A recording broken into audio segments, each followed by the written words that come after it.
everybody, welcome back. Hey, today we are continuing our Vlogmas series and we're canning deer meat. I know it's not very Christmassy, but I have to do it, so I figured I'd bring you along with me.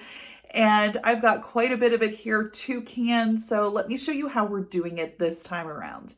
We are going to be doing what is called the raw pack method, and I'm using quart size jars. And to this, we're going to be adding some onion and garlic and salt. This is made for just a quick meal that I can dump over some mashed potatoes, heat up some vegetables, put it together, and I have a super easy, fast meal. And the onion and garlic give it just enough flavoring that it's not overwhelming or overpowering to the deer meat itself.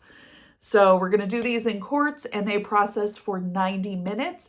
If you are above 1,000 feet, it's going to be 15 pounds of pressure if you have a weighted gauge like mine is. If not, then you need to check, wherever you live, whatever your altitude is, get yourself a handy dandy chart and see what poundage you need to use. To my quart size jars, I like to add in my onion and garlic first, so I don't add a whole lot, just a few pieces in each jar.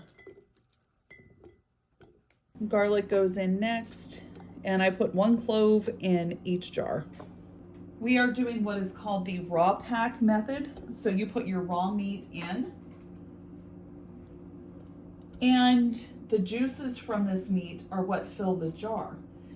But I will tell you this, I always add just a little bit of water in it because it never completely provides enough juice, at least in my opinion. You do not have to add water, but I put in maybe 1/4 cup after I get everything packed in. And you want this packed in as tight as you can make it with a generous 1-inch headspace. It's important as you put your meat into your jar that you take some form of a tamper, whether it be wooden or plastic, whatever, and push your meat down and pack it into the jar. You don't want to have any air pockets. I'm adding just a little bit of water to each of these. Since we are doing quarts, I want to add in a teaspoon of salt into each jar. I always take a paper towel and put vinegar on it and go around my rims to make sure that I get all the debris off of the rim. To your pressure canner, fill it up to the appropriate line with the amount of water that's recommended by your manufacturer. And then I put in just a splash of white vinegar. Once everything is in the pressure canner, you guys have to remember we are raw packing, nothing is hot, so make sure your water in the bottom of your pot is cold.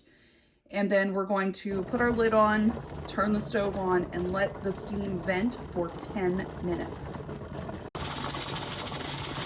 Start your timer for 90 minutes whenever your weight starts to rock.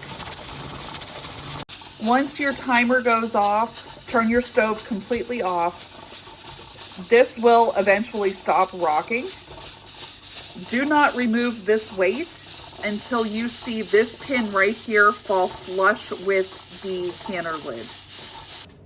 The one added benefit of canning over the winter is it's a great way to heat your kitchen up. All right, you guys, and there you have 7 jars of canned venison. Okay, everybody, that does it for today. Thank you so much for watching. Take care, God bless, and we'll see you tomorrow. Bye.